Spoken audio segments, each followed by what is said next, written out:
In 1948, Roberto Rossellini directed the film Germany Year Zero. He took to the streets to film this movie just 1 year after the near-total destruction of Nazi Germany. It tells the story of a 13-year-old boy named Edmund Kuhler as he travels the streets of the bombed-out city of Berlin in search for work, food, and money. His goal, better yet his life, is dedicated to the support of his dying father as well as his older sister Eva and former Nazi brother Karl-Heinz. Just like he did for the location of this film, Rossellini also took to the streets to search for actors in his latest war trilogy film. He discovered Edmund, an acrobat at the Barley Circus, and immediately casted him as his lead because of his resemblance to his son Roberto, who died at the age of 9. This tendency to use non-professional actors brought real life into the scenes of his film. He highlighted problems that weren't just melodramatically entertaining, but realistically evident in the rubble-packed streets of Berlin. The extensive relations within this film, otherwise known as its horizontality, include all the elements that drive a plot forward. In this clip, we see that Edmund, too young to obtain a work permit, is digging graves in order to come up with the extra money needed to support his family, since his older brother fears prison due to his dedication to the Nazis till the very end. Since starving to death is not an option, the audience sees Edmund try on countless occasions to make up for his brother's lost pension. On the other hand, the intensive relations within this film, otherwise known as its verticality, include Rossellini's themes and the undertone of its characters, places, and situations. Starving to death was a problem that many Germans had to face after their economy hit rock bottom. One of the jobs that were the most prevalent at this time were the ones digging graves for the people who died in the war and from the war's crippling aftermath.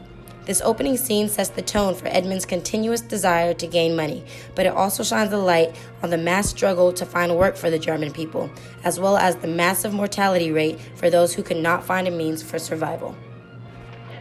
In this scene, we see Edmund and Joe, one of the local kids who specialized in the black market, selling British soldiers an audio recording of a speech by Hitler, which was given to Edmund by his old teacher, Mr. Henning. Horizontally, the scene is important in order to explain the world of the black market and how people his age are resorting to illegal activities to stay alive. However, the powerful crane shot of the destroyed Berlin buildings in conjunction with the audio recording of Hitler vertically points to the betrayal and misleading actions of Germany's past leader and its horrific effect on its people. What makes this scene even more impactful is the section in which you see a man and his young son hearing the recording from another location. Their confusion and sorrowful surroundings form a lost and pessimistic view of the future and a bitter fate for those who will have to grow up in the aftermath of this destruction. Lastly, the final and iconic scene in which Edmund commits suicide after having killed his own father proves to sum up the narrative structure of this movie in a horizontal manner. Killing off the main character after he loses his way and succumbs to his guilt has clearly taken its toll. It provides a consequence for Edmund's actions and a conclusion for him having dealt with the world in the way that he did.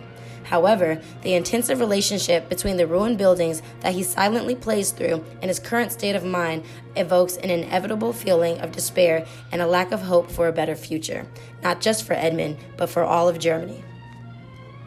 The narrative tendencies of Germany Year Zero work conjunctively with the gloomy undertone of its non-professional actors and destruction-based location in order to evoke a sense of realism. The events in this movie do not simply happen. Instead, they befall their characters as an effect of vertical gravity.